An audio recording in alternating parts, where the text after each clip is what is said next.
It's been several years now since I was diagnosed with ME/CFS. In layman's terms, it's chronic fatigue accompanied by chronic pain.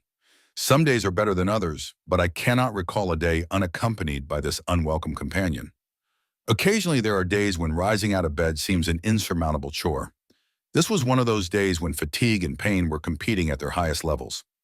I say this not to say, woe is me, for a great many are afflicted with this condition in the Western world.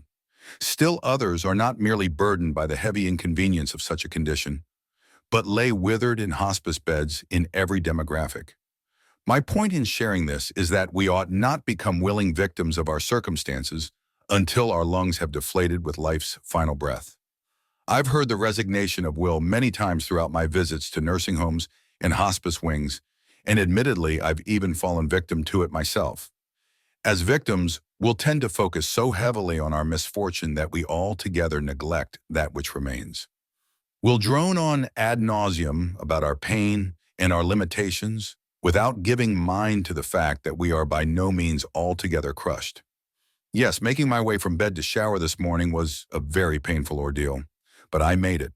Yes, my breathing may labor from fatigue, but the breath remains, and where breath remains, resignation should not.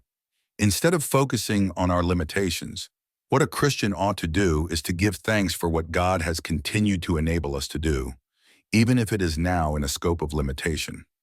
When we become victims, we forget how to endure. But endurance is a hallmark of the genuine believer, as stated in Romans 5 verse 3 and Hebrews 10 verse 35, among others. Our journey may contain more difficulty, pain, or exhaustion than it did yesterday. But perhaps these things, so often viewed as a curse, are indeed a blessing, rooted in causing the casual and complacent Christian to turn their eyes upon relationship with Jesus in its fullness. Perhaps this temporal struggle is for testimony to the many others who are languishing away in the deceitful cell of victimhood. But you might ask, what of those who are in their last days or even moments? I tell you that even these have cause to rejoice in unfailing hope. Though youth, physical health, and even some mental faculties may have departed, the grace of the Almighty has not.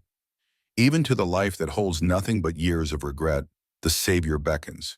Even to the life marred by despair and bitterness and iniquity, the hope of heaven is still offered. Whether the finish line is marked in increments, millennia, or minutes, the hope of Jesus Christ stands. If you're struggling today with something you feel has gone forever, look to the imperishable hope of Yeshua. For the one who has placed his trust in the Lord of Lords will see not only restoration, but infinitely more.